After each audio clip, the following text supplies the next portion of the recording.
오늘 우리는 이 히브리서 13장 20절부터 25절까지 말씀을 본문으로 믿음으로 영혼의 구원을 이루자라는 제목을 가지고 함께 말씀 나누도록 하겠습니다. 자, 우리가 그 지난주에 그리스도인의 삶에 대해서 이야기를 나누면서 관련된 세 가지 말씀 지난주에도 나눴습니다. 첫 번째로 나눴던 말씀이 무엇이었을까요? 예수님과 함께 나누자. 네, 그렇습니다. 우리가 지난주에 말씀 나눴던 것처럼 가지고 있는 것을 나눠야 된다라는 말씀을 드렸었죠. 그래서 가령 이제 재물이면 그 재물이 우리가 많든 적든 가지고 있는 것을 다른 사람들과 나누려고 해야 된다. 그래서 예를 들었던 것이 이제 고린도 교회와 마케도니아 교회를 예를 들었었죠. 고린도 교회는 부유했지만 나누기를 아까워했고, 마케도니아 교회는 가난했지만 나누기를 기뻐하는 이제 그런 모습을 이제 대조해서 봤죠. 그리고 하나님께서는 그러한 희생을 기억하시고 반드시 갚아주신다라는 얘기를 우리가 나눴습니다. 그리고 또 뭐 나누는 것은 재물밖에 없냐? 아니죠. 우리가 재능도 나눠야 된다고 그랬습니다. 하나님께서 우리 각자에게 주신 영적인 재능을 가지고 다른 사람들과 나누되 내가 가지고 있는 그 재능을 정성을 다해서 시간을 들여서 우리 나눔을 해야 된다라는 얘기도 했었고요. 또 그리고 마지막으로 감사도 나눌 수 있다고 그랬었죠. 감사도 그 불평처럼 전염이 된다. 그래서 감사도 우리가 나눠야 되는데 이 뒷일을 걱정하지 말고 현재 하나님께서 우리에게 주신 것에 대해서 기뻐하면서 감사하는 마음을 가지고 그것을 다른 사람들과 함께 나눠야 된다는 얘기를 우리가 첫 번째로 함께 나눴습니다. 자, 그런가 하면 우리 두 번째로 나눴던 말씀이 무엇이었을까요? 순종하자. 네, 그렇습니다. 감독에게 지난주 말씀을 보니까 감독에게 순종해라. 지금 이제 목사가 되겠죠.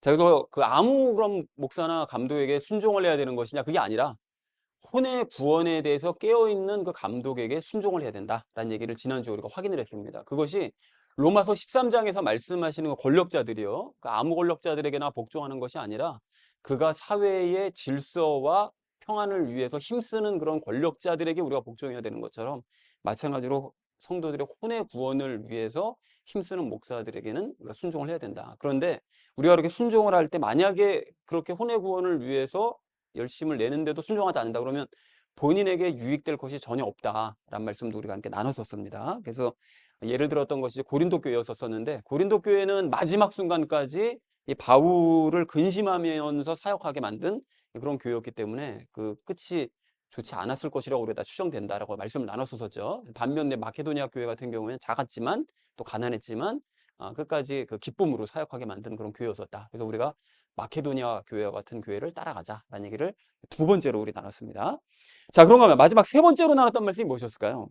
복음 전파 열정을 위해 기도하자. 네, 그렇습니다. 지난주 본문 말씀을 보니까 그 바울이 그 편지 쓴 그 내용을 보니까 그 복음에 대한 열정을 가지고 있다는 사실을 우리가 확인할 수가 있었었죠. 그래서 저를 위해서도 제가 기도를 해달라고 이제 부탁을 드렸습니다. 전했던 복음이 이제 헛되지 않도록 그리고 지치지 않고 앞으로도 열정적으로 복음을 전할 수 있도록 그리고 흔들리는 영혼들을 위해서 달려가서 적극적으로 복음을 전하는 그 열정을 가질 수 있도록 기도해달라고 부탁을 했고요. 그리고 여러분도 불신자들에 대해서 그러한 태도를 가질 수 있도록 저 역시 기도하겠다고 이제 말씀을 나눴습니다.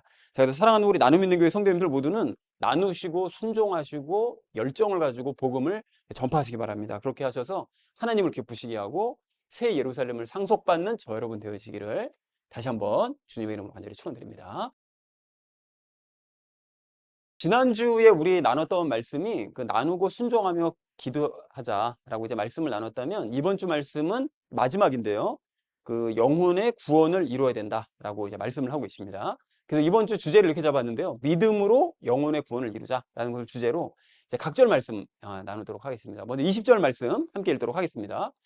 이제 양들의 큰 목자이신 우리 주 예수님을 영존하는 언약의 피를 통해 죽은 자들로부터 다시 이끌어내신 평강의 하나님께서 라고 말씀하십니다. 양들의 큰 목자라는 것은 뭐 당연히 양들은 그리스도인들을 가리키는 것이고요.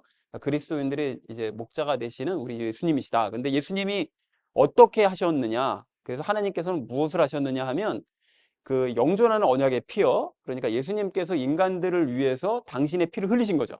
그 영원히 존재하는 그 언약의 피를 흘려주셨기 때문에 그러면서 남의 죄 때문에 죽으셨기 때문에 그 의인을 우리 하나님께서 가만 보고 계시지 않으시고 어떻게 하신 거죠?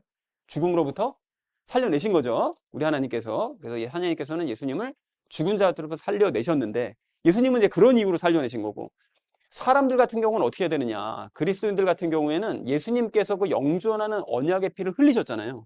그러면 나를 위해서 언약의 피를 흘리셨다는 사실을 믿으면 그걸 믿으면 그러면 죽은 자들로부터 우리 하나님께서 살려주시는 거죠. 이 두 가지를 하시는 것입니다. 예수님은 죄인들을 위해서 죽으셨기 때문에 살려준 거고, 우리는 예수님의 피를 믿으며 살려주시는 거죠.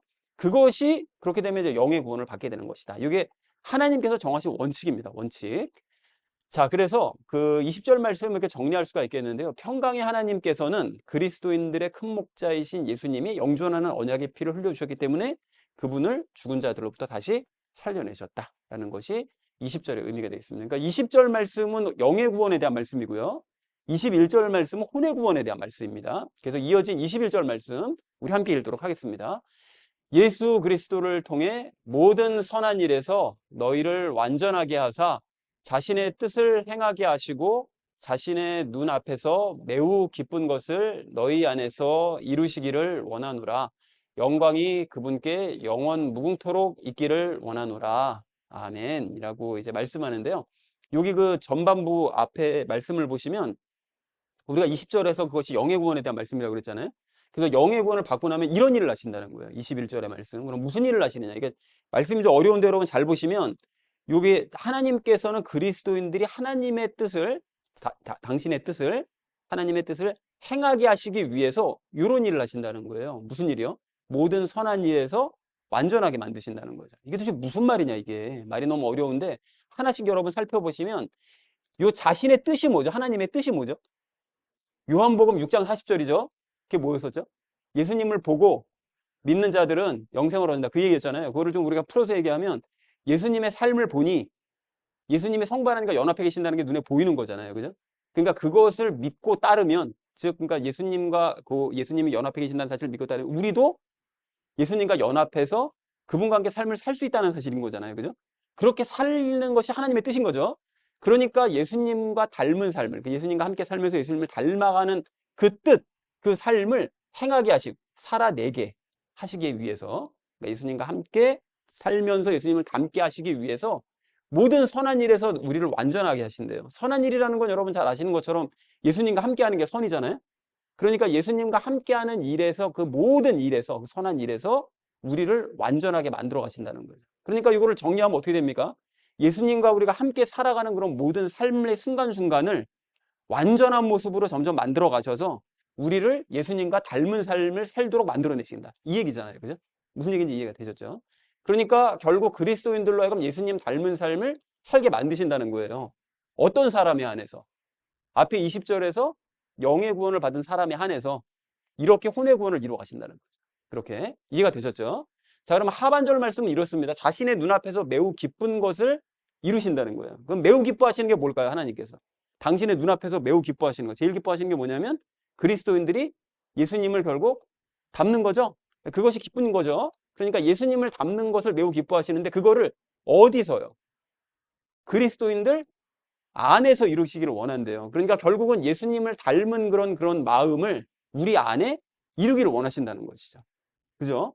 자, 그러니까 이 두 가지를 합치면 결국 어떻게 됩니까? 결국 영의 구원을 받은 그리스도인의 안과 밖을 모두 예수님 닮은 모습으로 만드는 거. 이게 하나님의 계획이시라는 거예요. 맞죠? 그러니까 하반절은 우리 안에 예수님을 닮은 모습을 만들어가고 상반절 말씀은 예수님을 닮은 모습을 겉으로 드러나게 만드신다는 거예요. 안과 밖을 다 예수님 닮도록. 그것이 영의 구원을 받은 사람들에게 이루시는 하나님의 뜻이라는 거예요. 그 이루시는 일이라는 거죠. 하시는 일이라는 거죠. 자, 그래서 21절 이렇게 정리할 수가 있겠는데 성부 하나님께서는 예수님을 통해 그리스도인들이 예수님과 닮은 삶을 살게 하시려고 예수님과 함께하는 모든 일에서 완전하게 하시고 그 바깥을 예수님을 닮은 마음을 그들 안에 이루기 원하신다. 안을 이렇게 닮게 만드신다는 거죠. 그래서 영광이 그분께 영원무궁토록 있기를 원한다. 이런 일을 해주시니 그리스도인들에게 영의 구원을 받은 자들에게 이런 일을 해주시니 그분께는 정말 영원한 영광이 있어야 된다라고 얘기했다는 것이 21절의 의미가 되겠습니다. 마무리를 잘 지은 거죠. 히브리서 이제 마지막을 영과 구원에 대해서 딱 얘기하면서 영과 혼의 구원에 대해서 얘기하면서 자, 이어진 22절 말씀 함께 읽겠습니다. 형제들아 내가 너희에게 간청하노니 권면의 말을 용납하라. 내가 너희에게 편지로 몇 마디 적었느니라 라고 말씀하는데요. 여기 너희에게 편지로 몇 마디 적었다는 건 히브리서, 그러니까 믿음이 흔들리는 그런 사람들을 위해서 내가 이렇게 히브리서를 적어 보낸다 라고 얘기를 하는 거죠. 자, 그런데 그것을 이제 용납을 해달라는 거예요. 그러니까 이러한 권면을 내가 적어 보내는 그 말을 너무 고깝게 듣지 말고 기분 나빠하지 말고 너희가 이거를 용납해 줬으면 좋겠다. 중간에 약간 기분 나쁜 말도 몇 번 했었죠. 돌아가면 절대 안 된다. 가면 죽는다. 그거는 끝이다. 그냥 막 이런 얘기까지 막 심하게 하고 막 이랬었잖아요. 그러니까 이런 권면의 말을 혹시 거부감 느낄까 봐 바울이 최대한 겸손하게 이제 부탁을 하는 거죠. 유대인들에게. 자, 그래서 형제들아, 이렇게 히브리서를 적어 보내니 나의 권면의 말을 용납해 주기를 간청한다. 그런 간청의 마음을 가지고 있는 거예요. 꼭 받아들여서 너희가 이 히브리서를 보고 변화되고 거듭났으면 좋겠다라고 이제 바울이 소망을 담는 거죠. 자, 그리고 이어진 23절 말씀 함께 읽도록 하겠습니다. 너희는 우리 형제 디모데가 풀려난 것을 알라. 그가 곧 오면 내가 그와 함께 너희를 보리라 라고 말씀합니다. 아마 디모데가 그 유대인들을 위해서 사역을 많이 했던 것 같아요. 근데 이 말씀을 보면 디모데가 감옥에 갇혔었다는 걸 알 수가 있죠, 그동안. 그래서 디모데도 그동안 감옥에 이제 갇혀 있었는데 풀려났다. 그러니까 디모데가 나한테 오면 곧 너희를 찾아가서 방문을 하겠다라고 이제 얘기를 하고 있습니다. 자, 23절 이렇게 정리할 수 있겠는데요. 우리 형제 디모데가 풀려났으니 그가 곧 내게 오면 함께 너희를 보러 가겠다라는 것이 23절의 의미가 되겠습니다. 자, 이어진 24절 말씀 함께 읽도록 하겠습니다. 너희를 다스리는 모든 자들과 모든 성도들에게 문안하라. 이탈리아 출신의 사람들이 너희에게 문안하노라 라고 말씀합니다. 너희를 다스리는 사람이 누구였다고 그랬죠? 기억하시죠? 누구였습니까? 감독이죠, 감독. 그러면 감독들이잖아요. 근데 왜 교회는 감독 하나밖에 없을 때 감독들이라 그랬냐? 성도들은 뭐냐라고 생각할 수 있는데 당시에는 교회가 이렇게 큰 교회 하나로 모이는 것이 아니라 어떻게 되는 거였죠? 가정교회로 이렇게 모이는 거였잖아요. 소규모로. 그러니까 가정교회마다 이렇게 여러 지역에 동네마다 이렇게 흩어져 있었겠죠. 그러면 거기에 각각을 관리하는 감독들이 있었을 거고 그리고 거기 성도들도 있었을 거니까 너희 교회 사람들끼리만 서로 하지 말고 주변에 있는 다른 감독들과 성도들에게도 서로 문안하며 지내라 이 얘기인 거죠. 그죠? 자, 그래서 당시에는 작은 규모의 가정교회들이 여러 곳에 흩어져 있었으니까 각각의 교회들을 관리하는 감독들 그리고 그런 성도들에게 서로 이제 문안을 하라는 것이죠. 그러니까 다른 교회 감독들과 성도들에게도 인사하면서 문안하며 지내라 라고 이제 얘기를 한 것이고요. 이탈리아 출신의 사람들이라는 거는 보니까 로마 교회에 있는 사람들이겠죠. 그런 사람들이 유대인 교회들에게 문안, 안부 인사를 전하더라. 그러니까 너희도 이렇게 함께 그 인사받고 인사 전했으면 좋겠다라고 얘기하고 있습니다. 자, 감독들과 성도들에게 문안하라. 이탈리아 출신의 사람들이 너희에게 문안한다라는 것이 24절의 의미 되겠습니다. 자, 마지막 25절 말씀 함께 읽도록 하겠습니다. 은혜가 너희 모두에게 있기를 원하노라. 아멘이라고 얘기하는데 뭐 특별히 따로 설명할 건 없습니다. 근데 은혜가 뭐라고 그랬었죠? 하나님의 선물인데 그것은 결국 예수님과의 연합이니까. 그러니까 예수님과의 연합의 삶을 너희가 모두 살아냈으면 좋겠다. 결국 이 얘기겠죠. 그래서 전체 의미를 이렇게 정리할 수 있겠습니다. 은혜의 삶이, 그러니까 예수님과의 연합의 삶이 너희 모두에게 있기를 원한다라는 것이 25절의 마지막 말씀이 되겠습니다. 자, 그래서 오늘 말씀을 이렇게 좀 정리를 해볼 수가 있겠는데요. 평강의 하나님께서는 영존하는 언약의 피를 흘린 큰 목자 되신 예수님을 죽음으로부터 살려내셨다. 그리고 또한 하나님께서는 그리스도인들이 예수님과 닮은 삶을 살게 하시기 위해서 예수님과 함께하는 모든 일에서 완전하게 하시고 또 예수님의 마음을 그들 안에 이루길 원하신다. 안과 밖을 다 예수님 닮게 만들기를 원하신다. 그러니까 영광이 그분께 영원토록 있어야 된다라고 이제 기원을 하고요.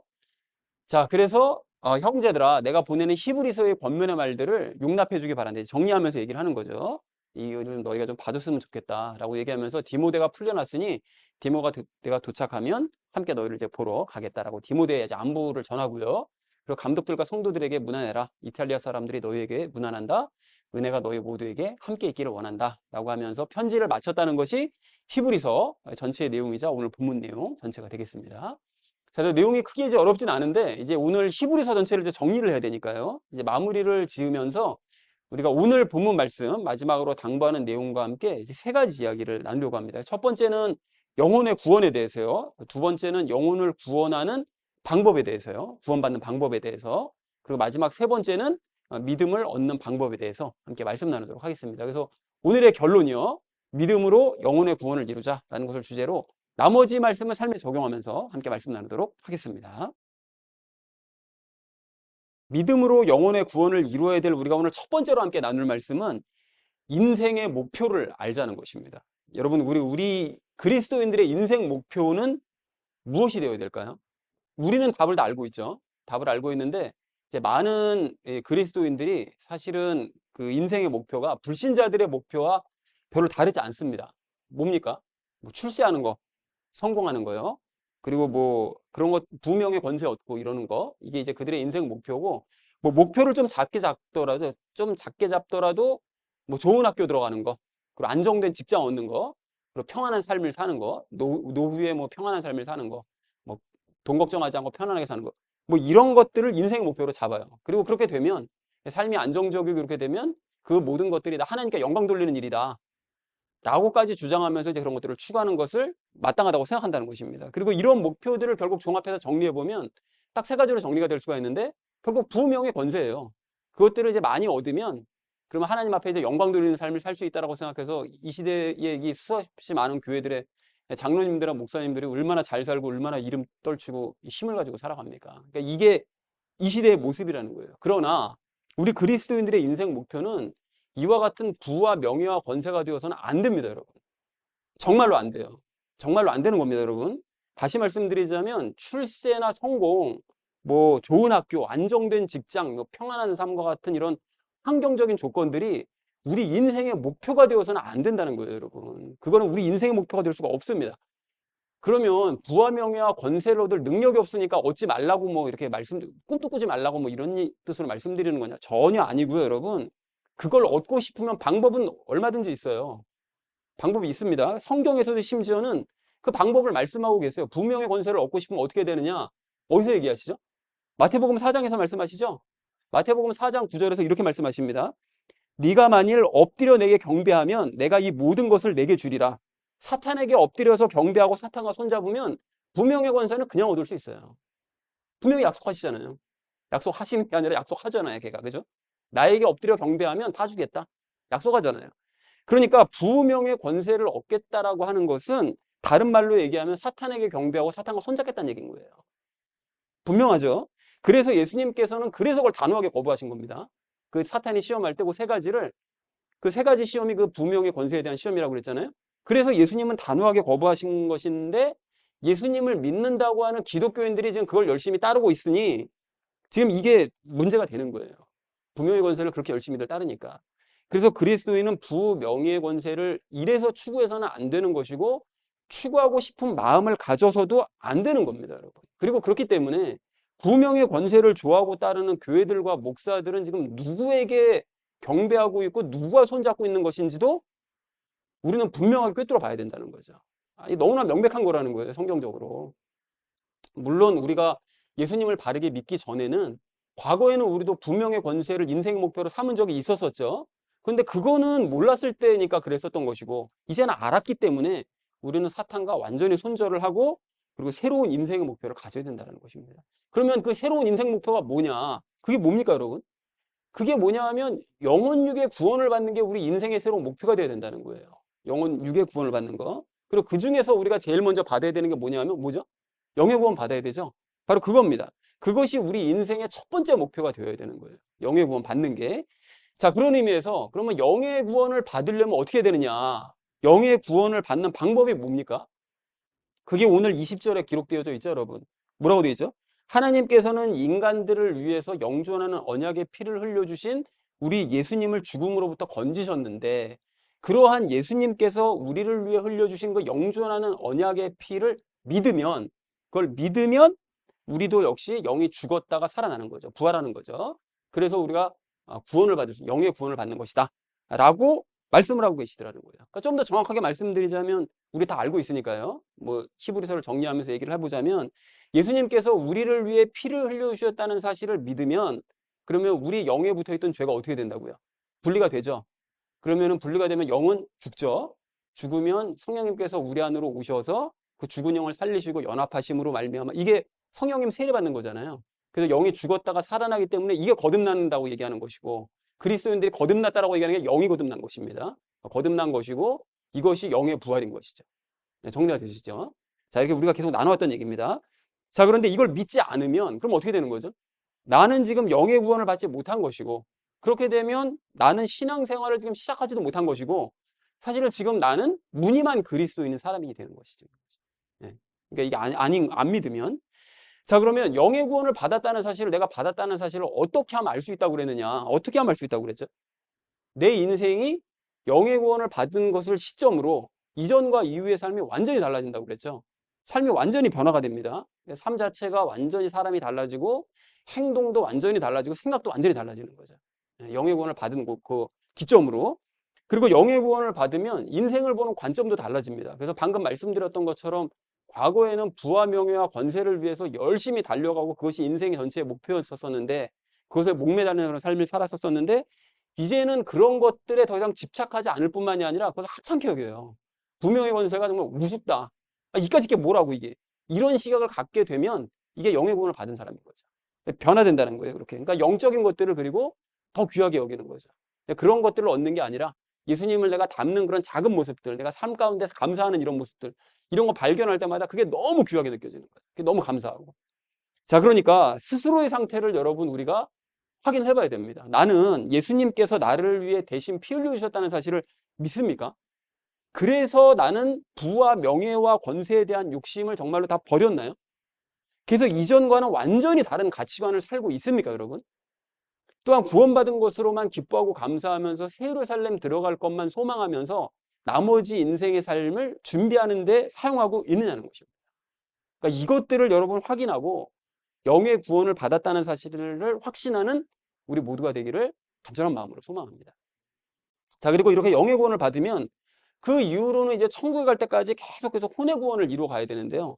이것이 우리의 인생의 두 번째 목표가 되어야 됩니다. 첫 번째는 영의 구원 받는 거, 두 번째는 거룩한 삶을 살아가는 거. 이게 두 번째 인생 목표가 되는 거죠. 그리고 혼의 구원을 받는다는 것은 이 새 예루살렘의 백성으로서의 모습을 갖춰가는 거예요. 그러니까 여러분 우리가 이 땅에서 혼의 구원을 이루잖아요.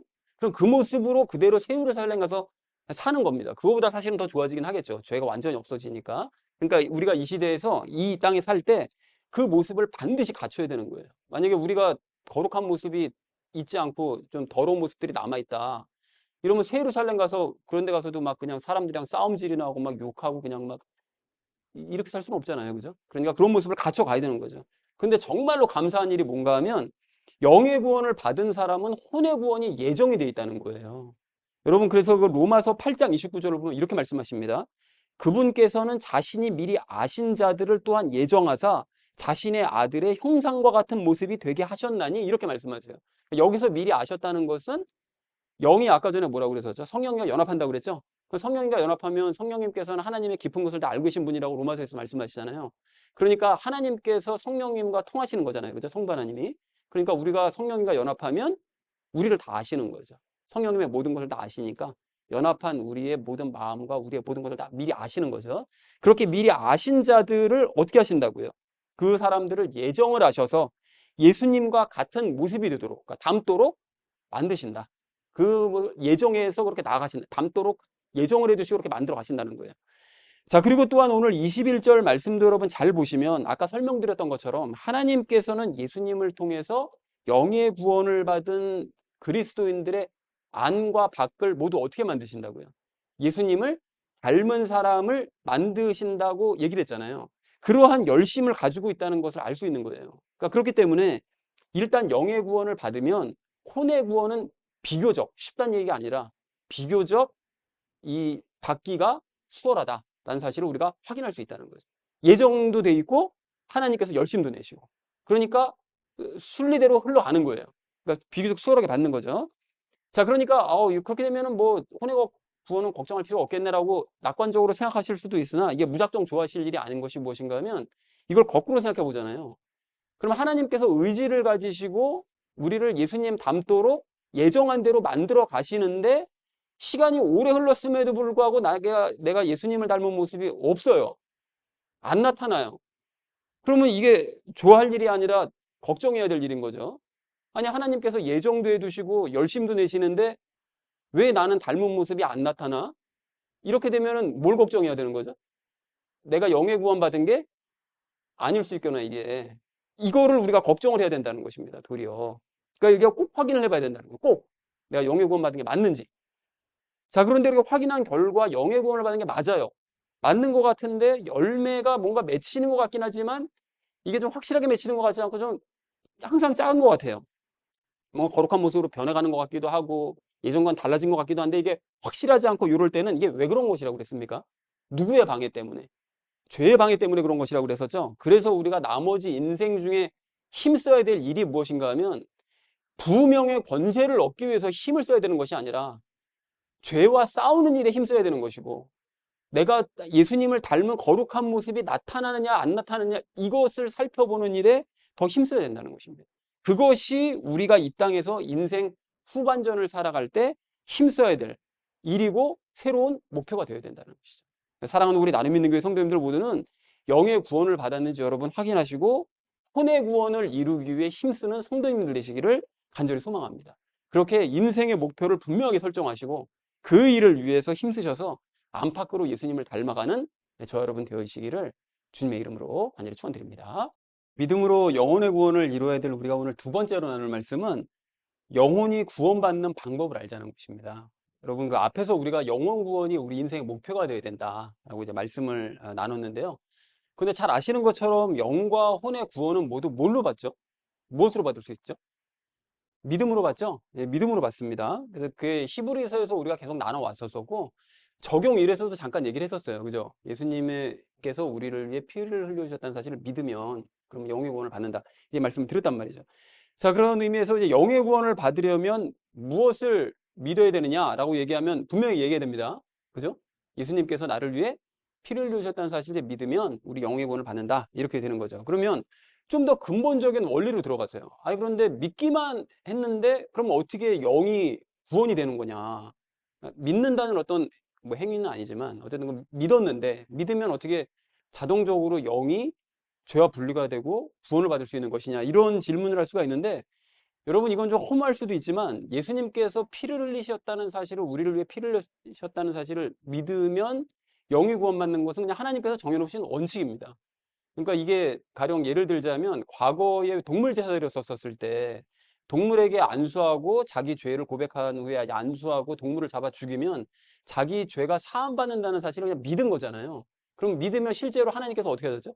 그 사람의 죄를 진짜로 없애게 주셨습니다. 용서해 주시고. 그거랑 같은 원리인 거예요. 하나님께서 그건 정해놓은 원칙입니다. 그리고 노뱀 사건도 마찬가지죠. 독사에게 물려가지고 지금 죽을 똥살똥하고 있는데 노수로 만든 뱀을 보면 산다. 그게 과학적으로 얘기하면 말이 안 되잖아요. 근데 그것이 그냥 하나님께서 정해놓은 원칙인 거예요. 그냥 바라본 사람은 그래서 살았습니다. 그러니까 그런 식으로 우리 예수님께서 나를 대신하여 피를 흘려주시고 죽었다는 사실을 그냥 믿으면 그러면 그 사람의 영에 붙어 있는 죄를 완전히 분리시켜 주시는 거 이거는 그냥 하나님께서 정하신 영적인 원리라는 거죠. 자, 그런데 이러한 영의 구원의 그럼 시작이 무엇이냐? 그게 뭐라고요? 우리 입장에서 뭘로 시작된다고요? 믿음으로부터 시작된다는 거죠. 믿음으로. 그걸 피를 믿는 것으로부터 그 일이 시작된다는 것입니다. 그것이 이제 예수님을 믿는 믿음인 거죠. 자, 그런가 하면 혼의 구원도 오직 우리가 믿음으로만 이제 받을 수가 있는데 그 많은 그리스도인들이 이 부분을 좀 잘못 오해하고 있죠. 그러니까 거룩함, 즉 혼의 구원, 또 거룩함 또는 이제 성령님 그 열매에 맺는 것, 이 모든 것들이 사실은 그 거룩한 삶을 노력해야만 이룰 수 있다라고 생각하지만 사실은 그렇지 않다는 거죠. 그러니까 거룩한 삶 역시 노력하는 것이 아니라 믿어야만 이뤄낼 수 있다는 거예요. 그래서 여러분 이거에 대한 예를 들자면 하나님께서 이스라엘 백성들을 거룩한 삶을 살게 하시려고 그래서 율법을 주신 거거든요. 율법을 주신 그 이유가 너희가 하나님의 백성답게 거룩한 삶을 살아라 라고 하시기 위해서 이거를 보고 이대로 따라서 살아. 그렇게 하면 너희가 거룩한 삶을 산다라고 내가 인정을 해줄게. 이렇게 해주신 거예요. 그래서 율법을 주신 거잖아요. 그래서 이스라엘 백성들이 그럼 율법을 한번 열심히 지켜보자. 하나님의 백성답게 살기 위해서 율법을 열심히 지켜보자 해서 열심히 노력했잖아요. 그러니까 이게 지금 그리스도인들이랑 같은 거죠. 거룩한 삶을 내가 살아보겠다. 이렇게 하는 거 같은 건데 그렇게 하다가 어떻게 됐습니까? 그 사람들이 전부 다 완전히 실패했죠. 그게 자기 노력해가지고 그렇게 거룩한 삶을 살 수가 없는 거예요. 그러면 율법을 완벽하게 지켜낼 수 있는 방법이 뭐냐? 즉 거룩한 삶을 살 수 있는 방법이 무엇이냐? 그것을 로마서 9장 32절에서 이렇게 말씀하세요. 여러분 들어보십시오. 이는 그들이 그러니까 이스라엘 백성들이 믿음으로 그것을 구하지 아니하고 오히려 율법의 행위로 되는 것처럼 구하였기 때문이라. 그러니까 율법을 지킬 수 있도록 믿음을 주십시오 라고 하나님께 그걸 구한 게 아니라 자기 노력으로 지켜보려고 노력했기 때문에 그들은 실패하는 길을 걸어갈 수밖에 없었다라고 명백하게 로마서에서 말씀하시더라는 거예요. 그러니까 율법을 완벽하게 지켜내려면 다른 말로 내가 거룩한 삶을 살고 싶다면 어떻게 된다고요? 노력할 것이 아니라 뭘 구합니까? 믿음을 구해야 된다. 라는 사실을 명백하게 알 수 있다는 거예요. 자, 그러면 믿음을 구한다고 그래서 그러면 내가 어떻게 거룩한 삶을 살 수 있으며 예수님을 닮은 삶을 살 수 있다는 것이냐? 이게 도대체 무슨 소리냐? 좀 더 구체적인 예를 들어보려고 하는데요. 여러분, 그 지난주 월요일 큐티를 보면 예수님께서 예루살렘 올라가셨다가 나오셔서 그 다음날 다시 올라가실 때 무화과나무를 말려버리셨죠. 그랬을 때 이 베드로가 깜짝 놀라면서 무화과나무가 말랐습니다 라고 이제 질문을 하니까 그 이유를 여쭈니까 예수님께서 이렇게 말씀하십니다. 하나님에 대한 믿음을 가지라. 진실로 내가 너희에게 이르노니 누구든지 이 산에게 이르기를 옮겨져서 바다에 빠지라 하며 마음속으로 의심하지 아니하고 자기가 말하는 그것들이 이루어질 줄 믿으면 그가 무엇을 말하든지 다 받으리라. 그리고 그 다음 절에서는 확정을 하세요. 너희가 기도할 때 무엇을 원하든지 너희가 그것들을 받는 줄로 믿으라. 의심하지 말고 믿으라는 거예요. 그리하면 너희가 그것들을 받으리라라고 아주 명백하게 약속을 해주세요. 그러니까 예수님께서는 그 무화과 나무를 말리실 때 하나님께서 이 무화과 나무를 말려주실 것이라는 것을 의심하지 않고 믿으신 거죠. 그러니까 말라버렸다는 거예요. 베드로에게 이제 그 얘기를 해주신 거거든요. 그리고 너희들도 앞으로 삶을 살아가면서 산을 바다에 옮겨야 될 것 같은 이런 해결 안 되는 큰 문제들, 이런 문제가 있거든. 그 문제를 하나님께서 해결해 주실 것을 의심하지 말고 믿어라. 그러면 그 문제는 반드시 해결된다 라고 명백하게 말씀을 해 주시더라는 거예요. 그 얘기를 해 주신 거잖아요. 그런데 사람들이 이 말씀을 듣고서는 또 이제 오해를 하잖아요. 아, 그러니까 드디어 이제 내가 부자가 될 수 있는 길이 열렸네. 내가 하나님께서 나를 부자로 만들어 주실 것을 의심하지 않고 믿으면 하나님께서 나를 부자로 만들어 주겠다. 다들 이렇게 생각한단 말이죠. 그러니까 해결되지 않는 문제, 아파트 대출금, 그 자동차 할부금, 이런 것도 하나님께서 다 채워주실 것을 내가 의심하지 않고 믿으면 다 주시겠구나. 그리고 내가 원하는 부명의 권세 이거 다 주시겠구나. 이렇게 기도할까봐 그래서 예수님께서 그 다음 절에서 예를 들어주십니다. 구체적인 예를. 무슨 예를 드셨죠? 사람들을 용서하라는 예를 들으세요. 용서하라는 얘기. 이렇게 말씀하십니다. 기도할 때에 누구를 대적하는 것이 너희에게 있거든 용서하라. 그리하여야 하늘에 계신 너희 아버지께서도 너희에게 너희의 범법을 용서하시리라. 그러나 너희가 만일 용서하지 아니하면 하늘에 계신 너희 아버지께서도 너희의 범법을 용서하지 아니하시리라. 이렇게 말씀하신다는 거죠. 그러니까 이 말씀에서 우리가 두 가지를 알아야 되는데, 첫째는 우리가 원하는 것을 받으려고 기도할 때, 그죠? 예수님께서 너희가 원하는 것을 받으려고 기도할 땐 이렇게 해야 돼 라고 방법을 알려주셨잖아요. 근데 너희가 원하는 것을 기도할 때 그 원하는 것이란 너희가 생각하는 것처럼 아파트나 차와 같은 또는 부명의 권세와 같은 그런 세상적인 것, 환경적인 것을 기도할 것이 아니라 뭘 기도해야 된다고요? 예수님 닮는 성품을 원하면서 기도해야 된다. 이걸 말씀하시더라는 거예요. 예수님께서 다른 사람들 용서하시는 성품 갖고 계셨잖아요. 그러니까 너희도 예수님 닮고 싶은 그런 성품을 그걸 원해야 된다고 얘기하는 거예요. 그러니까 적용 1에서 나눈 것처럼 우리 인생 목표가 뭐라고요? 우리 인생 목표가 뭡니까? 영혼 육의 구원이죠. 그러니까 결국 예수님을 닮는 게 우리 인생 목표가 돼야 되는 거잖아요. 그거가 너희의 인생 목표라면 당연히 인생 목표에 합당하게 예수님을 닮는 것, 그것을 원해야 된다는 거예요. 그거 대표적인 예를 든 것이 그 용서인 거죠. 그리고 두 번째로 우리가 알아야 되는 것이 무엇인가 하면 이것이 중요한데, 그렇게 기도할 때 용서하는 그 마음을, 너희가 그 용서하는 마음을 원하면서 구할 때 그 용서하는 마음을 하나님께서 주실 것을 의심하지 말고 믿어야 된다는 거예요. 이게 생각이 그렇잖아요. 이 대뜸 드는 생각이 그 안에 죄가 있다 보니까, 야, 저런 인간을 내가 용서를, 야, 이건 원하는 마음을 갖고 싶지도 않고 하나님께서 주실 것 같지도 않다. 이거 주셔도 안 될 것 같다. 저런 인간을 내가 어떻게 용서해? 이런 의심이 들 수 있는데, 그런 생각이 들을 때 예수님께 도움을 요청하면서 그 죄의 생각과 싸워서 이겨야 되는 거죠. 그 의심과 싸워서 이겨야 되는 겁니다. 그리고 예수님께서 용서의 마음을 주실 것을 끝까지 의심하지 말고 믿어야 된다는 거예요. 그러면 우리는 로마서의 말씀처럼 죄를 이제 이길 수 있게 되었으므로 믿을 수 있다는 거예요. 그래서 그렇게 우리가 죄와 싸우면서 의심하지 않고 믿는 이런 과정을 거침으로 말미암아 결국은 용서하는 마음을 받아야 된다는 것입니다. 또 받을 수 있다는 거예요. 그러면 상대방을 용서할 수 있게 되고, 그러면 예수님을 닮아갈 수 있게 된다는 것이죠. 그러니까 이런 식으로 행하면 혼의 구원, 즉 예수님을 닮아가는 그런 삶이 점차 가능해진다는 거예요. 그럼 다른 것들도 마찬가지겠죠. 가령 예를 들면 뭐 성령님의 9가지 열매 중에 첫 번째가 사랑인데, 또 예수님께서 가장 대표적인 성품이 사랑의 모습인데, 그러면 우리가 사랑의 그런 모습을 우리도 나타내고 싶다, 담고 싶다. 어떻게 해야 된다고요? 원리를 배웠잖아요. 첫 번째로 뭘 가져야 됩니까? 그 사랑하는 마음을 나도 원합니다. 나도 예수님처럼 사랑하는 그런 사람이 되고 싶어요. 그걸 원하는 마음을 갖는 거죠. 그리고 나도 그렇게 사랑하는 마음을 주실 것을, 예수님과 같은 그런 사랑하는 마음을 주실 것을 의심하지 않고 믿는 거죠. 하나님께서 나에게 반드시 주실 거다.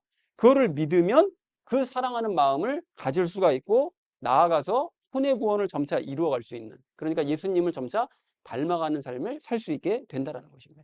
그러니까 결국은 혼의 구원을 이루려면 믿어야 되는 건데 뭘 믿는 거냐? 정리를 해보자면 먼저 원해야 되는 거죠. 그리고 원했으면 의심하지 말고 그것을 주실 것을 믿으면 혼의 구원은 이루어져 간다라고 말씀하시더라는 것이죠. 그러니까 사랑하는 우리 나는 믿는 교회 성도님들 모두는 나의 인생 목표가 오직 영과 혼의 구원이어야 된다는 사실을 여러분 다시 한번 확인하시기 바랍니다. 그리고 그 영과 혼의 구원은 오직 무엇으로만 이룰 수 있다고요? 오직 믿음으로만 이룰 수 있다는 사실을 잊지 마시기 바랍니다. 그리고 영과 혼의 구원을 이루기 위해서 어떤 식으로 믿어야 될지에 대해서 방금 나눈 이 말씀을 절대로 잊지 않으시는, 그리고 실제로 그래서 실천하고 얻으시는 저 여러분 되시기를 주님의 이름으로 간절히 축원을 드립니다. 자, 믿음으로 영혼의 구원을 이루어야 될 우리가 마지막 세 번째로 나눌 말씀은 말씀 읽기를 실천하자는 것입니다. 여러분, 우리가 앞에서 영혼 구원을 받기 위해서는 오직 믿어야 된다는 사실을 재확인했죠. 자, 그렇다면 이러한 믿음이라는 게 도대체 어떻게 해야 생길 수 있는 것이냐라는 이제 근본적인 질문을 던질 수가 있는데, 이게 무슨 소린가 하면 앞에서 제가 말씀드렸잖아요. 영의 구원을 받기 위해서는 뭘 믿어야 된다고요? 예수님께서 나를 위해 피 흘려주셨다는 사실을 믿어야 되고, 혼의 구원을 이루기 위해서는 어떻게 된다고요? 의심하지 말고 믿어야 된다라고 말씀을 드렸잖아요. 이제 그걸 얘기를 했는데, 생각해보면 이게 막연한 것이 무엇인가 하면 예수님의 피를 내가 믿어야지, 믿으면 영의 구원을 받으니까 믿어야지 한다고 해서 이게 믿어지냐는 거예요. 아니면 혼의 구원 받기 위해서 내가 이런 성품을 주실 것을 의심하지 말고 믿어야지 하면은 내가 저절로 의심이 안 되고 막 믿어지고 막 이럽니까? 그게 아니잖아요, 여러분. 그죠? 그러니까 그럼 어떻게 해야 이런 의심을 버리고 진짜 믿음이라는 게 진짜 나에게 생길 수 있는 것이냐? 이 구체적인 실천 방법이 뭐냐? 이걸 히브리서를 나눌 때 이미 말씀을 드렸어요. 그죠? 이제 절수까지 외우잖아요. 우리가 히브리서 4장 12절 말씀 우리 나눌 때 뭐를 배웠죠?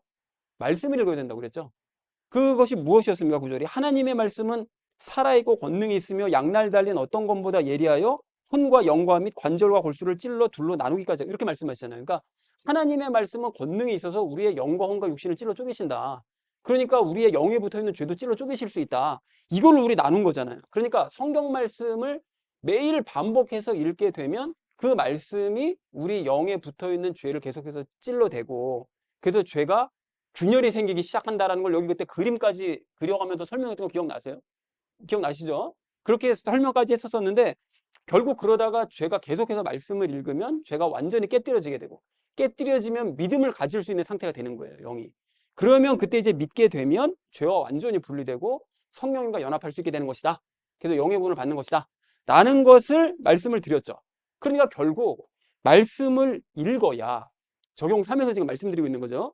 말씀을 읽어야 적용 2에서 말씀드린 것처럼 믿음을 가질 수 있게 되는 것이고, 믿음을 가져야 적용 1에서 말씀드린 것처럼 영과 혼의 구원을 받을 수 있는 거다. 그러니까 우리 인생 목표를 이룰 수 있게 되는 것이다. 이 말씀을 확인할 수가 있는 것이죠. 그래서 여러분 로마서 10장 17절에서도 이렇게 말씀하세요. 이와 같이 믿음은 들음에서 오며 들음은 하나님의 말씀에 의해 온다. 그러니까 하나님의 말씀을 들어야, 읽어야 결국 믿음이 생길 수 있다. 그래야 영의 구원 받을 수 있는 것이다라고 명백하게 말씀하신다는 것이죠. 이해들이 되셨죠? 자, 그리고 여러분 여기서 추가로 우리가 좀 생각할 게 뭔가 하면, 적용 1에서 우리가 예수님께서 나를 위해 피 흘려주셨다는 사실을 믿어야 영의 구원 받는다고 말씀을 드렸었는데, 근데 여러분 성경을 하나도 읽지 않아가지고 예수님이 피를 흘렸다는 게 도대체 이게 무슨 의미인가? 이 사실 자체를 아예 몰라요. 그냥 성경을 안 읽어가지고. 그러면 그 사실 자체를 모르는데 다짜고짜 무슨 예수님의 피를 어떻게 믿겠냐고요. 그렇잖아요? 너무나 당연한 얘기죠. 그러니까 오직 우리가 지속적으로 말씀을 읽으면 예수님의 피가 이런 의미를 갖고 있구나 라는 거를 이제 이성적으로 알게 되는 거죠. 이성적으로 알고 있는 상태에서 계속해서 성경 말씀을 읽으면 방금 말씀드린 원리, 그 말씀이 우리의 영에 붙어있는 죄를 계속 깨뜨려가지고 결국 깨지게 되면 나중에 시간이 지나서 내가 그렇게 머리로 알고 있었던 바로 그것, 예수님이 나를 위해 피 흘려주셨다는 바로 그 의미, 그것이 바로 나에게 해당되는 것이로구나라는 사실이 그때서 믿어지는 거죠. 그렇게 되면 진짜로 이제 구원 받는 거예요. 그게 진짜로 믿어지면. 그래서 여러분 베드로전서 1장 23절 말씀을 보면 이렇게 말씀하세요. 너희가 다시 태어난 것은 썩을 씨에서 난 것이 아니요 썩지 아니할 씨에서 난 것이니 살아있고 영원히 거하는 하나님의 말씀으로 된 것이다. 이렇게 분명하게 말씀하잖아요. 그러니까 우리가 영이 거듭난 것은 썩지 아니할 하나님의 말씀 때문에 그것이 이루어진 것이다 라고 아예 명백하게 못을 박더라는 거예요. 그리고 그렇게 우리가 말씀으로 거듭난 존재이기 때문에 그 다음 베드로서 2장 2절을 보면 이렇게 말씀하세요. 새로 태어난 아기들로서 말씀의 순수한 저주를 사모하라. 이것은 너희가 그 저주로 말미암아 성장하게 하려 함이라. 그러니까 너희는 말씀으로 거듭난 존재이기 때문에 아기가 새로 태어나면 엄마 젖을 막 안 먹으면 막 울잖아요. 막 갈구하잖아요. 막 그냥 그걸 안 먹으면 죽을 것처럼 막 울어야 되잖아요. 그것처럼 너희는 말씀으로 거듭나서 이제 아기다. 아기 상태다. 그러면 너희가 말씀으로 거듭난 존재이기 때문에 말씀을 젖을 빨듯이 열심히 빨아서 먹어야 된다. 그렇게 해야 너희 영이 성장할 수 있다라고 분명하게 말씀하고 계시더라는 거죠. 그러니까 성경 말씀으로만 우리 영이 거듭날 수 있고 그 이후로 영이 성장하는 것도 오직 말씀으로만 가능하다라는 사실을 분명하게 알 수 있다는 거예요. 자, 그런가 하면 혼의 구원도 마찬가지죠. 혼의 구원을 얻는 믿음도 말씀을 읽어야 얻을 수 있다는 거예요. 조금 전에 말씀드린 것처럼 예수님을 우리가 닮아야 되는데 예수님을 닮으려면 예수님이 어떻게 살았는지를 먼저 알아야 닮을 거 아니겠어요. 그렇잖아요? 근데 성경을 전혀 안 읽어요. 전혀 안 읽어서 예수님이 어떻게 살았는지도 몰라. 그런데도 난 예수님을 닮을래. 이거 완전히 이거 거짓말 있는 거잖아요. 그죠? 예수님이 어떻게 살았는지 먼저 알아야 그분을 닮는 거 아닙니까? 성경을 안 보면 알 수가 없다는 거예요. 그러니까 말씀을 안 보면.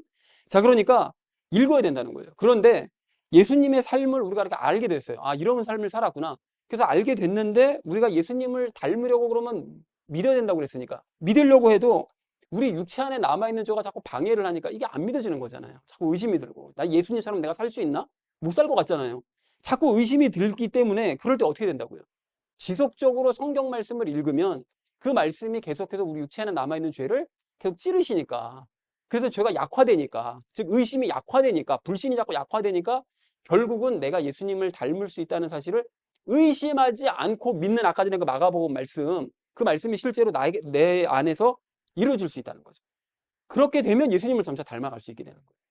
그러니까 이것도 역시 혼의 구원을 이루어가는 것도 역시 성경 말씀이 있어야만 가능한 일이다 라는 걸 확인할 수 있다는 것입니다.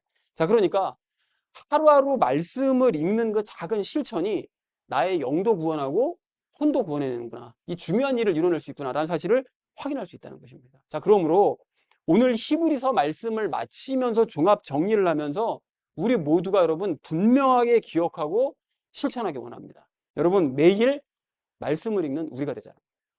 매일 여러분.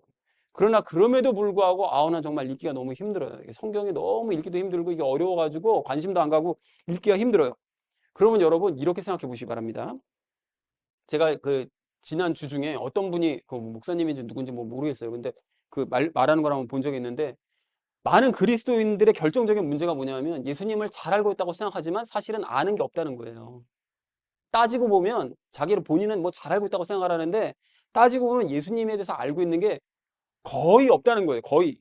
조금 알고 있는 것도 아니고 거의 사실은 없다는 거예요. 그럼에도 불구하고 본인들이 예수님을 잘 알고 있다고 착각하는 게 이게 문제다. 이 시대 우리나라 그리스도인들 이게 문제다. 이게. 라고 얘기하는 걸 제가 봤거든요. 근데 그 얘기를 들으면서 제가 무슨 생각이 들었는가 하면 그런 사람들이 또 예수님 잘 믿는다고 생각하거든요. 본인들이 예수님 잘 안다고 생각하니까 예수님을 잘 믿는다고 생각해요. 근데 여러분 생각해 보시죠. 잘 믿는다고 생각하지만 본인들이 지금 예수님을 잘 알지 못하는 상태인 거잖아요. 그러면 잘 알지도 못하는 분을 지금 믿고 있다는 뜻인 거예요. 알지도 못하는데 알지도 못하는 사람을 여러분 믿을 수 있어요? 내가 저 사람에 대해서 한번 만나본 적도 없어. 알지도 못해. 뭐 인적사항 뭐 아무것도 모르는데 돈 뭐 1,000만 원씩 툭툭 빌려줄 수 있습니까? 못 믿잖아요. 그 사람 알지 못하니까. 마찬가지인 거죠. 아니 예수님을 알지 못하는데 어떻게 믿어요? 그러니까 그 믿음이 뭐란 얘기예요? 거짓말이라는 거죠. 가짜라는 거예요. 그게 사실은. 많은 사람들이 이걸 모르고 있다는 거예요. 그렇다면 여러분 우리는 어떻습니까? 우린 예수님 잘 알고 있나요? 여러분 이게 우리가 예수님을 잘 알고 있든 모르고 있든 예수님 알고 싶지 않으세요? 예수님을 더 많이 알고 싶지 않습니까? 그리스도인이라면 마땅히 나 예수님을 더 많이 알고 싶다는 생각이 들어야 이게 마땅한 거라는 거죠. 여러분 그래서 자꾸 제 얘기를 들어서 정말 죄송한데 저 처음 신앙생활을 시작할 때 이게 하나님에 대해서 아무것도 모르잖아요. 예수님에 대해서 아무것도 모르고 나이 30이 다 됐는데 다른 사람들은 뭐 교회 어렸을 때부터 다녀가지고 예수님 하나님 잘 알고 있는 것 같은데 하나도 모르는 것 같은 거예요. 그래서 저는 예수님 많이 알고 싶다는 마음으로 성경 읽기 시작했거든요. 그렇게 읽으니까 성경 읽기가 정말 쉬워지더라고요. 그리고 막 읽으면 읽을수록 더 알고 싶은 거예요. 그러니까 여러분들도 하나님과 예수님을 더 많이 알고 싶다는 마음으로 성경을 읽으시면 성경 읽기가 훨씬 수월해질 것이고 흥미로워질 줄로 믿습니다. 내가 성경 한번 읽어봤어. 성경을 난 하루에 3장씩 읽어. 이게 중요한 게 아니에요, 여러분. 내용을 아는 게 중요한 거지. 내가 뭐 내가 형식적으로 내가 얼마를 하고 있어. 한 번 읽어봐, 2번 읽어봤어. 이게 중요한 게 아니라는 것입니다. 그래서 그런 식으로 읽다 보면 어느 순간 예수님의 피가 정말로 믿어져서 진정으로 영의 구원도 받게 될 줄로 믿습니다. 그리고 그 이후로도 성경을 계속해서 읽으면 예수님의 믿음이 나도 모르게 생겨서 하나님께서 예정하신 대로 혼의 구원도 이루어져 갈 줄로 믿습니다. 근데 여러분 여기서 한 가지 좀 유의하실 것이 무엇인가 하면 마지막으로 유의하실 게 뭔가 하면 이렇게 말씀을 읽어서 영혼의 구원을 받는 과정이 이게 지금 이루면 쉽잖아요. 지금 설교 시간에 들으면 어디 금방 될 것 같잖아요. 이게 과정이 엄청 오래 걸리거든요. 제가 예수님 믿고 난 다음서부터 지금까지 지금 몇 년입니까? 이게 29에 믿어서 지금 이게 56세인가 그렇잖아요. 이렇게 됐는데 뭐 이게 이루어져 가는 것도 않고 계속해서 그냥 천천히 이루어져 가는 것 같은 그런 느낌이 자꾸 든단 말이죠. 이게 굉장히 오래 걸리는 거예요, 사실은. 그런데 예수님 다시 오실 때는 가까이 다가오고 있는 거잖아요. 그럼 시간이 절대적으로 부족한 거잖아요. 그러니까 여러분 당장 성경을 읽기를 시작을 해야 된다는 거예요. 습관화 들여야 된다는 거예요. 그렇게 하지 않으면 혼의 구원을 이룰 시간이 절대적으로 부족해지고 그 상태로 예수님 다시 오시면 큰 낭패 볼 수 있다는 거죠. 그러니까 오늘부터 당장 그리고 꾸준하게 말씀 읽기를 실천하는 저와 여러분 되시기를 간절한 마음으로 소망합니다. 사랑하는 우리 나눔 있는 교회 성도님들 모두는 성경 말씀을 읽어야만 적용 3이죠. 그래야만 믿음을 가질 수 있고 적용 2죠. 믿음을 가져야만 영과 혼의 구원을 받을 수 있다. 적용 1이죠. 그러니까 이게 순서가 지금 거꾸로 되는데 그러니까 이게 뒤집어서 생각하면 이게 순서가 그대로 이어지는 거죠. 그리고 그것이 우리 인생 목표이기 때문에 결국 말씀을 읽는 그 작은 습관이 내 인생의 목표를 이루고 새 예루살렘에 들어갈 수 있도록 만들어 주신다는 사실을 절대로 잊지 않는 우리가 되기를 소망합니다. 그러니까 히브리서를 여러분 마치면서 마지막으로 드리는 이 핵심적인 실천 사항을 여러분 반드시 붙잡으시고 실천하심으로 말미암아 큰 믿음 가지시고 영혼 구원 이루심으로써 새 예루살렘을 상속받는 저와 여러분 되어지기를 주님의 이름으로 간절히 축원을 드립니다. 믿음으로 영혼의 구원을 이루자라고 이제 말씀을 나눴었죠. 첫 번째로 나눴던 말씀이 인생의 목표를 알자라고 했었었는데 그리스도인의 인생 목표는 이게 돼서는 안 됩니다. 이게 뭐라고 그랬죠? 3가지로 요약한 거. 부명예 권세 이게 돼서는 안 된다. 이게 사탄이 유혹한 이 시험의 거리다 이게. 예수님이 그래서 거부한 건데 그거를 따라서는 안 된다라고 얘기했었죠. 자, 그리고 두 번째로 나눴던 것이 부명예 권세를 얻고 싶다면 얘에게 경배하면 돼요. 이게 뭡니까? 사탄이죠. 그러니까 걔에게 경배하면 그냥 간단하게 얻을 수 있어요. 그래서 우리는 얻지 않는 거예요. 그게 뭐 이게 얻기 싫거나 못 얻어서 그런 것이 아니라. 자, 그리고 세 번째요. 우리의 새로운 인생 목표는 이게 되어야 된다고 그랬습니다. 이게 뭘까요? 영혼육의 구원이다. 그것이 우리의 새로운 인생 목표가 되어야 된다. 그래서 영의 구원을 그래서 제일 먼저 영의 구원 받으려면 이걸 믿어야 된다고 그랬죠. 이게 뭡니까? 예수님의 피, 예수님이 나를 위해 대신 죽으셨다는 사실을 믿는 거. 그것이 영의 구원을 이제 받는데 필수적인 그 요건이다. 그래서 예수님의 피를 믿으면 영이 무엇과 분리가 되고요. 죄와 분리가 되고 영이 죽었다가 어떤 분과 연합해서 살아난다. 성령님과 우리 안에 들어오신 성령님과 연합해서 이제 살아나게 된다. 우리의 영이 살아나게 된다. 자, 그리고 6번째로요. 영의 구원을 받으면 어떤 점이 달라진다고 그랬죠? 내가 영의 구원을 받았는지 안 받았는지를 어떻게 할 수 있다고 그랬습니까? 삶이 완전히 달라진다고 그랬죠. 삶의 그 방식이, 보는 눈도 달라지고 삶의 패턴도 달라지고 행동이나 말하는 거나 다 달라집니다. 영의 구원을 받게 되면 기본적으로. 그래서 영의 구원을 받으면 이것이 예정이 됩니다. 이게 뭡니까? 혼의 구원이 예정이 된다고 그랬었죠. 자, 그리고 오랜 시간이 흘러도 예수님을 내가 닮지 못한다. 그럼 뭘 확인해야 된다고 그랬죠? 그래서 영의 구원을 확인해 봐야 되는 거죠. 아니, 분명히 예정도 돼 있다고 그랬고. 그렇게 열심히 노력도 하시는데 왜 나는 안 바뀌는가? 이렇게 되면 내가 뭔가 좀 잘못된 거 아닌가? 라는 근본적인 걸 의심해 봐야 되는 것이라고 그랬죠. 자, 그래서 영의 구원을 받았음에도 불구하고 혼의 구원이 더 있다면 이것과 싸워야 된다고 그랬습니다. 무엇이었죠? 죄와 싸워야 된다. 내가 영의 구원을 받는 건 맞는 것 같아요. 예, 그런 증거가 있긴 있는데 그런데도 불구하고 더디다. 그러면 내가 죄와 싸워야 된다라는 것을. 이게 마지막으로 우리가 인생 후반부를 이 일에 전념해야 된다. 라는 얘기를 나눴죠. 그래서 영혼 구원을 인생의 목표로 삼고 그 일을 위해 열심을 내자라는 걸 첫 번째로 나눴습니다. 두 번째로 나눴던 말씀이 영혼이 구원받는 방법을 알자고 그랬었죠. 그래서 영의 구원은 오직 무엇으로만 받을 수 있다? 믿음으로만 받을 수 있죠. 그래서 예수님의 대속의 피를 믿으면 이것이 구원받는다고 그랬죠. 위에서도 얘기했지만 뭡니까? 영의 구원을 받는 거죠. 그게 왜 그렇게 되는 거죠? 아니 믿는다고 그래서 왜 영의 구원이 받습니까? 왜 그렇다고 했습니까? 하나님께서 그건 정하신 원리인 거예요. 그거는 그냥 믿으면 영의 구원 받도록 하신 것은 하나님께서 정하신 원리라고 그랬습니다. 자, 그래서 혼의 구원은 오직 무엇으로만 받을 수 있다고요? 이것도 역시 믿음으로만 받을 수 있다라고 했었죠.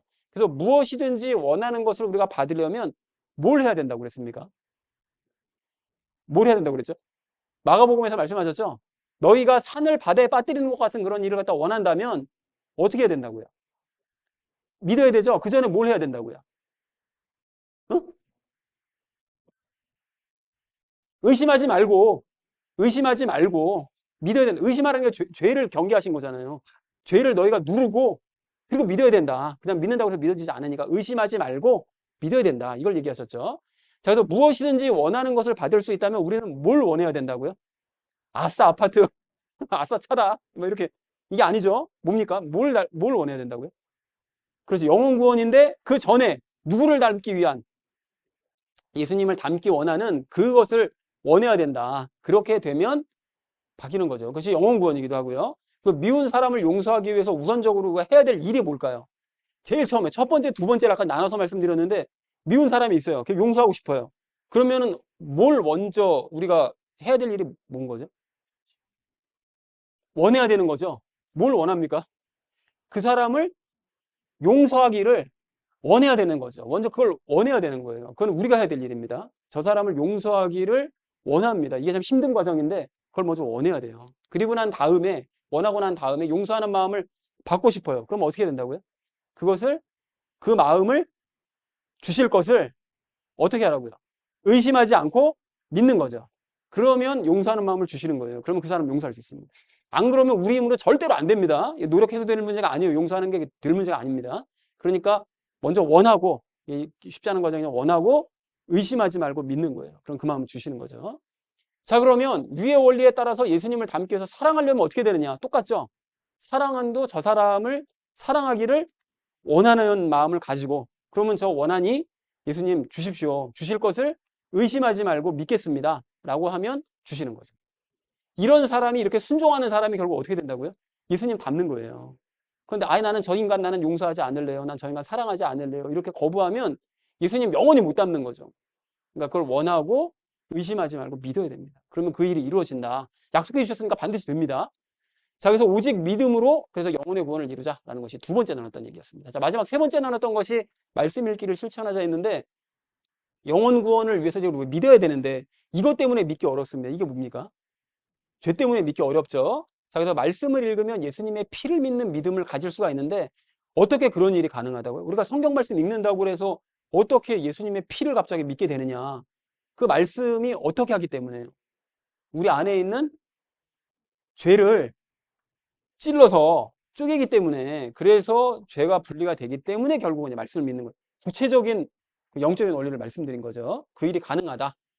자, 그래서 오직 말씀으로만 이걸 가질 수 있고 믿음을 가질 수 있고 그리고 이걸 해야 믿어야 영의 무엇을 받을 수 있다.